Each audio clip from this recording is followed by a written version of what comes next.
고용지표 부진이 완화되면서 큰 폭으로 상승 마감했습니다. 다우지수 1.76% 상승했고요. S&P 500 2.3%, 나스닥 지수 2.87% 상승했습니다. 특히나 S&P 500 같은 경우에는 작년 11월 이후 최대 폭을 상승하는 걸 기록했고요. 실업률이 증가했고요. 경기 침체 그리고 증시 하락, 이 세 가지의 고리가 계속해서 증시를 억누르고 압박했는데요. 이 고리가 해소되었다라고 시장은 이야기를 하고 있습니다. 머니맵 한번 보겠습니다. 일제히 급등하는 모습이었는데요. 이 중에서도 가장 먼저 이야기하고 싶은 건 일라이릴리의 호실적입니다. 호실적 발표와 함께 10% 가까이 급등했는데요.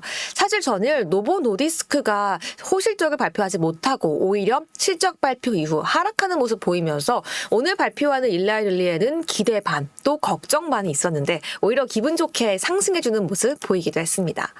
섹터별로도 함께 보시죠. 일대의 모든 섹터 급등을 했고요. 테크주, 헬스케어 위주로 큰 폭의 상승폭을 그려냈습니다. 그럼 과연 시장을 상승으로 이끌었던 가장 중요한 이슈가 뭔지 하나씩 알아보시죠.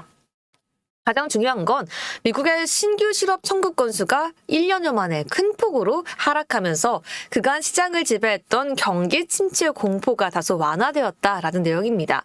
이제는 시장이 정말 굿뉴스를 굿뉴스로, 배드뉴스로 받아들이고 있는 그런 분위기인데요. 지난주 기준으로 미국의 신규 실업시장 청구 건수가 직전주 대비 1만 7천 건 줄어들면서 1년 만에 가장 큰 감소폭을 기록했습니다.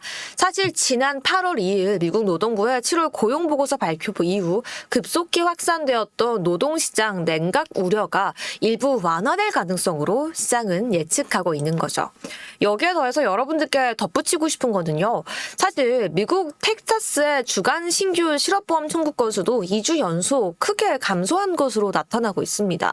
물론 지난 고용보고서에서 시장에선 모든 계절적인 변수가 다 반영되었다, 걱정할 필요 없다라고 이야기했지만 저도 그렇고 많은 분들이 허리케인 영향이 분명히 있을 것 같은데, 계절적인 변수가 분명히 영향이 컸을 것 같은데 라는 의문이 있었는데요. 특히 이 텍사스라는 지역은 지난달 8일 이 허리케인 베릴의 상륙으로 더 큰 타격을 받았던 지역이란 점에 있어서 시장의 관심이 최근 굉장히 커졌었는데요. 시장에 큰 실망을 안겼었던 7월 고용보고서가 정말로 허리케인의 영향을 받았을 수 있겠구나라는 이 생각이 시장 속에서 더욱더 커지고 있다라고 말씀드릴 수 있을 것 같습니다.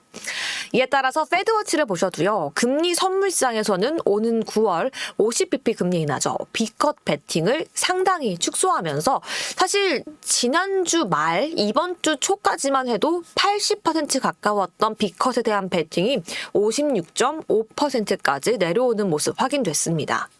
달러 내용도 함께 확인해 보겠습니다. 달러는 뉴욕 오전 장 초반까지는 강한 오름세를 보이면서 급등하는 모습 보이기도 했는데요. 시장에서 다시 한번 위험 선호 심리가 퍼지면서 뉴욕 증시도 급등세를 보이고 달러 역시 오름폭을 상당 부분 반납하는 모습 포착됐습니다. 더 중요한 건 현재 달러-엔 환율일 것 같은데요. 마감은 147.26엔으로 전일 대비 약 0.2% 가까이 상승하면서 마감했습니다.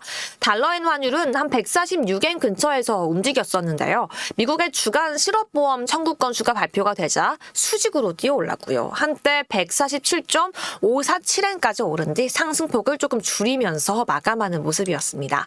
국채금리도 함께 보겠습니다. 국채 가격 사흘째 하락하면서 단기 급등에 따른 조정 흐름을 이어갔습니다. 역시나 결국 고용 호조 때문에 고용 악화에 대한 우려까지 약해지면서 채권 매도세는 강해지고 있습니다.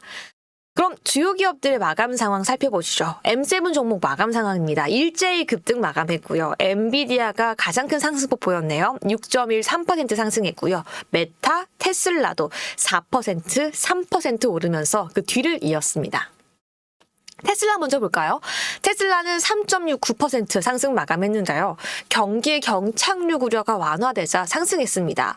이제 전기 자동차 산업에 긍정적으로 영향을 끼칠 것이다 라고 보고 있는데요. 테슬라뿐만 아니라 리비안, 루시드, 니오, 샤오펑 등 물론 전기차 기업이 아닌 완성차 업체 포드와 GM까지 상승 마감하는 모습 확인됐습니다. 그럼 알파벳도 함께 보도록 하겠습니다. 1.92% 상승 마감했는데요. 이 반독점 판결에서 법무부의 패소한 점은 전일 투심을 악화시켰지만 여기에 더해 다시 한번 항소하겠다라고 밝히면서 상승하는 모습이었습니다. 알파벳은 메타와도 함께 연결 지을 수 있을 것 같은데요. 4.24% 급등 마감한 메타 함께 봐야 되겠죠. 이 청소년을 타깃으로 한 인스타그램 광고를 게재하기 위해서 비밀 협정을 알파벳과 함께 맺었다는 소식에 상승을 했고요. 유튜브, 인스타, 페이스북 등 다양한 SNS에서 광고 수익이 확대될 수 있다는 기대가 반영되면서 메타와 알파벳 동시에 상승하는 모습 보였습니다. 엔비디아와 함께 AI 반도체도 오늘은 꼭 짚고 넘어가야 될 것 같습니다. 엔비디아 6.13% 마감했습니다. 역시나 신규 실업수당 청구 건수 이제 벌써 제가 5번, 6번째 얘기한 것 같은데요. 결국은 시장에서 경착륙에 대한 우려가 완화되면서 엔비디아 역시 급등세로 마감할 수가 있었고요. 여기에 따라 브로드컴도 6.95% 상승, 마이크론도 6% 상승, TSMC, ASML, ARM도 퀄컴, 인텔까지 거의 모든 반도체 종목들이 상승 마감했다라고 볼 수 있을 것 같아요. 하루 만에 필라델피아 반도체 지수는 6.86% 급등하면서 마감했습니다. 이 온기가 글로벌 시장에도 널리 퍼지는 하루가 되었으면 좋겠네요. 마지막은 시장에 대해서 막상 좋게만 봐야 하는지 전체적인 큰 그림을 그려보면서 마무리해보고 싶은데요. 이 주초였죠. 글로벌 증시의 대폭락 사태로 뉴욕 증시 투자 심리가 위축된 가운데 월가에서는 연이어서 매수 권고세가 나와주고 있습니다. 이 월가의 탑 투자은행과 투자자문사, 베테랑 투자가들은 현재가 뉴욕 증시를 매수하기에 가장 적절한 시기다라고 이야기하고 있는데요.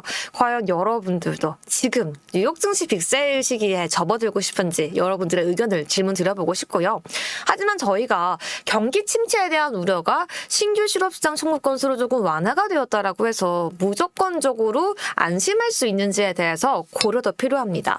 바로 미국 경제에서 현재 가장 큰 리스크가 경기 침체가 맞는가에 대한 의구심을 가져봐야 될 것 같은데요. 바로 일각에서는 계속 불고 있는 재정 적자에 대한 우려를 제기하고 있기 때문입니다. 시장에서 우려하는 그 경기 침체, 경기 불황이 우리에게 막상 다가온다라면 이를 해결해주기 위한 경기 진작책이 필요할 텐데요. 이를 시행할 여력이 점차 줄어들고 있다라는 우려감이 들고 있기 때문이죠.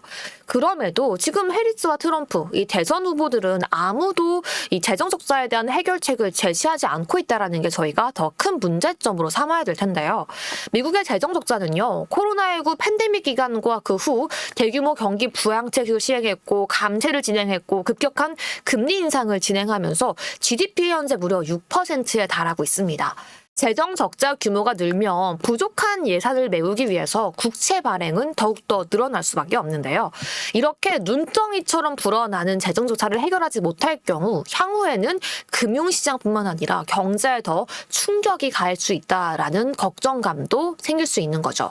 결국에는 이런 내용들이 인플레이션을 다시 한번 자극하는 악순환의 고리를 만들어낼 수 있다라는 것도 저희가 꼭 한번 생각해야 될 거리이기 때문에 마지막으로 여러분들께 궁금증과 질문 제시해드리면서 마무리해보도록 하겠습니다. 여기까지 오늘 마켓 모닝콜 마무리해보도록 하겠고요. 오늘 시장 기분 좋은 대응 방법 지금 바로 함께 알아보러 떠나보시죠.